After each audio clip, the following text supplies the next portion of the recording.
Everyone has to find their own passion. We call it Central Happenings Network.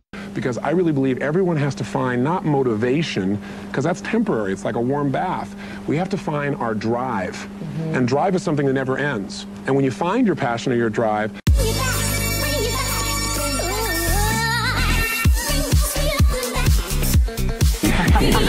well said.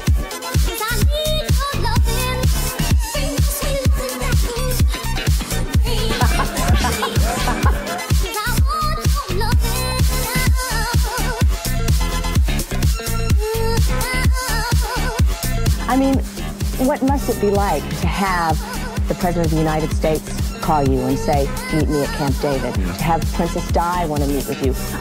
I wrote to Bush during the, and I'm the invisible hand behind the decider, and I felt bad and vowed not to write to Obama. That was a mistake. So anyway, I've been the king for a while, I guess, but anyway, so. Well said.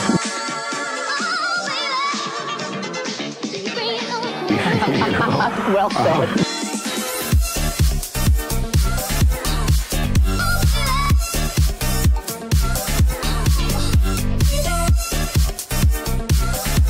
You know, she's a disciple to that motivator guy. yeah. But it's not motivation, even though you are dynamic and inspirational. It's really creating lasting change. Or that's what it did for me. Welcome to CHN. I'm Bellagio Sampler, and I'm bringing back the motivational series to unlock your full potential in who you are. Not what the world makes you out to be, not what fear dictates over your life.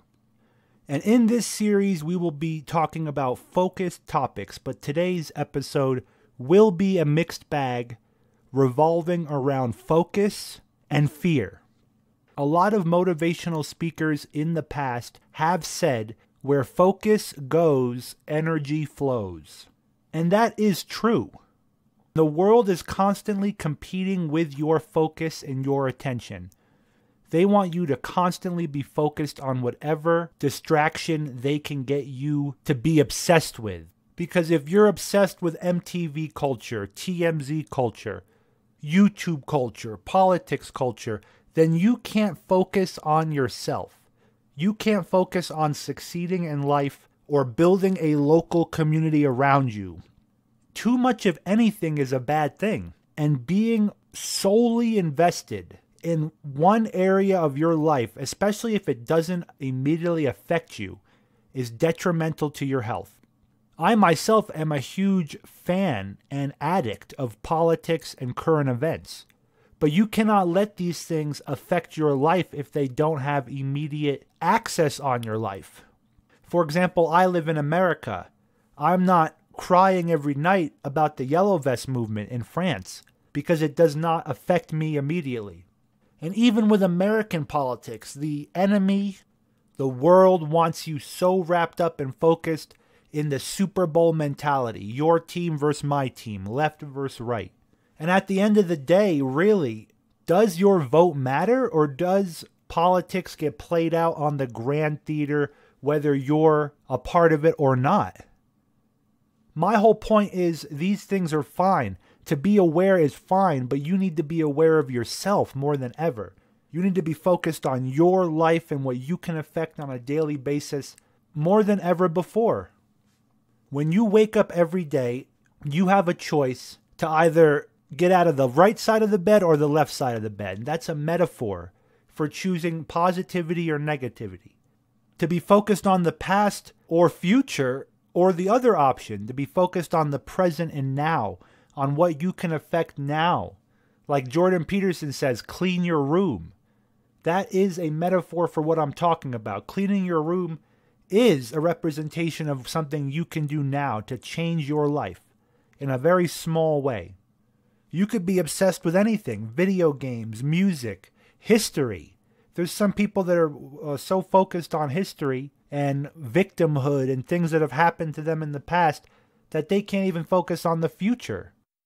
If you had to categorize these two events as poles, north, south, positive, negative, it really is a decision that you make to either be focused on negativity, which the enemy wants, or to be focused on positive, using the knowledge you have to better the future, to make changes in your life and in relationships. Relationships are the most important thing you have in this life, on this world. It's the relationships you build in your community, in your friends, your family, and you could do more and more to make those relationships better. And local community is not just in your town, in your physical location, but in the modern day, it's also your digital community.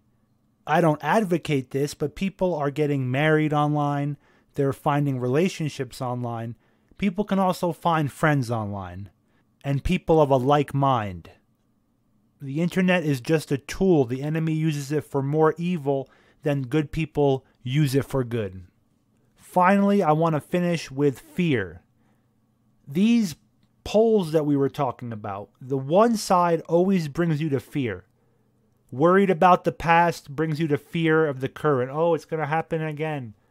Worried about the future in terms of politics or we're moving towards a police state. We're moving towards these horrible events that people are foreseeing.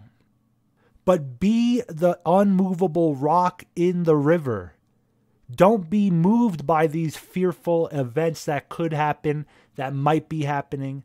Don't focus on this. Be alert and aware of it, but focus on benefiting your relationships, your local community, and there are different ways to do that. You are on a different point in your walk of life than I am. You might be ahead of me, you might be behind me. You might be just graduating high school, going to college, living on your own, and your biggest concern is making rent every month.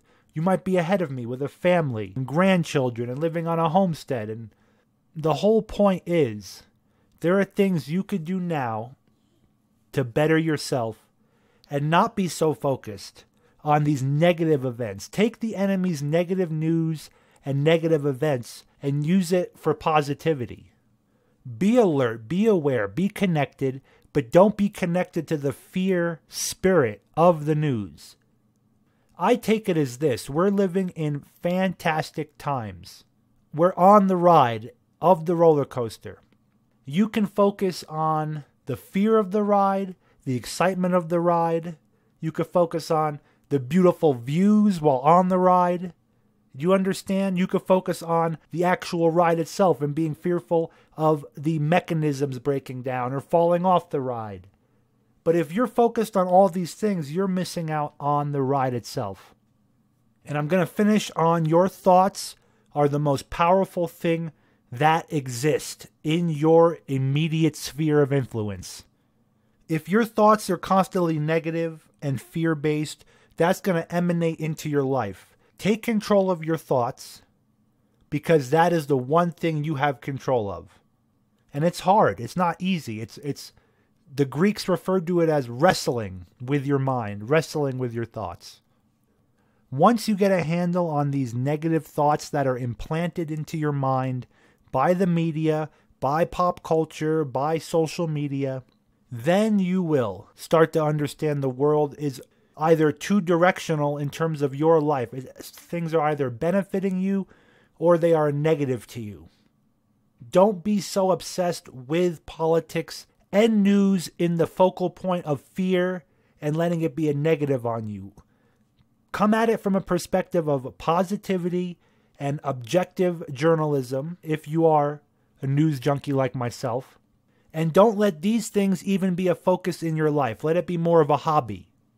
Let it be more of a pastime than an immediate Alex Jones fervent focus, because that will be negative for your life. Thank you very much for listening. This is Central Happenings Network. I am Bellagio Sampler. I hope you enjoyed. Give it a thumbs up if you did, a thumbs down if you didn't. We need more positive speaking and thinking more than ever in this day and age. Help spread the videos to people that need it most. I want to thank all my patrons out there And I want to thank everybody that helped spread the video and that has watched. Thank you very much.